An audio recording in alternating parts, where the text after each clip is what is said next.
This woman, her name is Anne, and Anne has a serious problem. She really wants to be a mother, but unfortunately, nothing seems to work. She tries and keeps losing the pregnancies. So eventually, Anne comes up with a shocking idea. What if she just took a baby that wasn't hers? And in 1987, that's exactly what she does. She puts on a nurse's uniform, walks into a local hospital, and starts trying to blend in, acting like she works there. For about 3 weeks, she hangs around, quietly observing and pretending to be part of the staff. Then finally, she sees a baby she thinks she can take. The baby's name is Netty. She's 19 days old and staying at the hospital while being treated for a minor illness. Anne watches her for days, waiting for the right chance. Then, just after 3 a.m., when hospital staff are switching shifts, Anne makes her move. She picks Netty up, wraps her in a blanket, and walks right out of the building. No one notices. No alarms. Just like that, she's gone. She brings Netty from New York City, where the hospital is, to Connecticut, where she lives. Back at the hospital, it doesn't take long for staff to realize something's very wrong. A baby is missing, and they're in shock. They talk to a few witnesses who vaguely remember Anne and give a description, but that's about it. There's no name, no ID, no car information. She vanished. To them, it feels like the perfect disappearance. Police are called. They notify Netty's real parents, and of course they're devastated. But by that point, it's too late.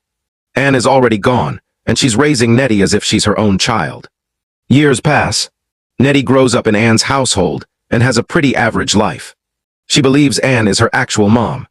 Sometimes she asks about her father, and Anne tells her he was someone she used to date who got into trouble and ended up in prison. That's the story, and Netty doesn't question it much. As time goes on, though, Netty starts to notice things. She doesn't look anything like Anne, or like anyone else in the family. It nags at her, but she brushes it off. Still, the older she gets, the more that doubt builds. Then she turns 16, and everything changes. She finds out she's expecting a baby. She's been seeing a guy, and now they're going to have a child. She learns she can apply for state support, but she needs documents, specifically her birth certificate. So she goes to Anne and says, "Can you get my birth certificate?" And Anne replies, "Yeah, I'll take care of it." But the days go by, and nothing happens. Netty reminds her over and over, but Anne keeps stalling. Finally, Netty decides to look through her things, and she finds a document with her name and birth date on it. It looks kind of official, so she takes it to the local office. She hands it to the clerk, expecting to get a copy of her birth certificate. But the clerk checks and says, "I'm sorry, we don't have any record of you." Netty insists they try again. But still nothing.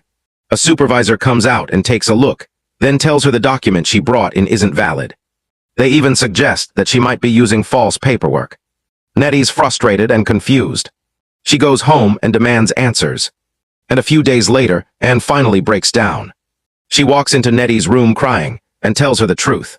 She says, "I'm not your real mother." She claims Netty's biological mom left her behind shortly after birth and never returned. And that's all she's willing to share. Netty is stunned. She asks for more answers, but Anne won't give them. She just says she doesn't remember much. For the next year, Netty keeps trying to figure things out, but gets nowhere. Eventually, she decides to do her own investigation.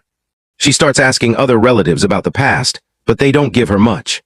She contacts the Department of Children and Families and asks if they can run a DNA search to help her track down her biological parents.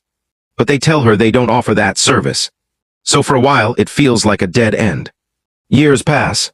Netty has her baby, moves to another city, and builds a life of her own. But deep down, she still wants to know where she really came from. Then one night, she stumbles on something that changes everything. She's browsing online and ends up on the website for the National Center for Missing and Exploited Children. It's a massive archive of missing kids going back decades. She starts scrolling through the photos, just looking, and suddenly she freezes. She sees a baby girl. Same age. Same year. The baby went missing in 1987. And this baby looks exactly like her own child. Netty knows. That baby in the photo is her. She calls the organization's hotline and tells them her full story. To her surprise, they believe her and agree to look into it. Soon, they get a possible match. They contact a woman named Joy, Netty's biological mother, and tell her, "We believe we may have found your daughter." At first, Joy is in disbelief. But then, she and Netty begin exchanging emails. Then they start speaking on the phone. And before long, Netty flies from Atlanta to New York to meet her real mom in person. She also meets her biological dad, Carl. Here's a photo of Netty, Joy, and Carl together. DNA tests are done, and the results confirm it. Joy and Carl are Netty's real parents. Once the story becomes public, it spreads fast. And with all that attention, the FBI steps in. After all, this case dates back over 2 decades to when a baby went missing from a hospital. Authorities start tracking down Anne. Eventually, she turns herself in. Here's her booking photo. A woman who allegedly kidnapped a baby 23 years ago here in New York is finally under arrest. Anne pleads guilty to taking the child and is sentenced to 12 years in prison. Meanwhile, Netty and her real parents go through some difficult moments, including a public falling out, but they manage to work through it and stay in each other's lives. And here's what Netty looks like today.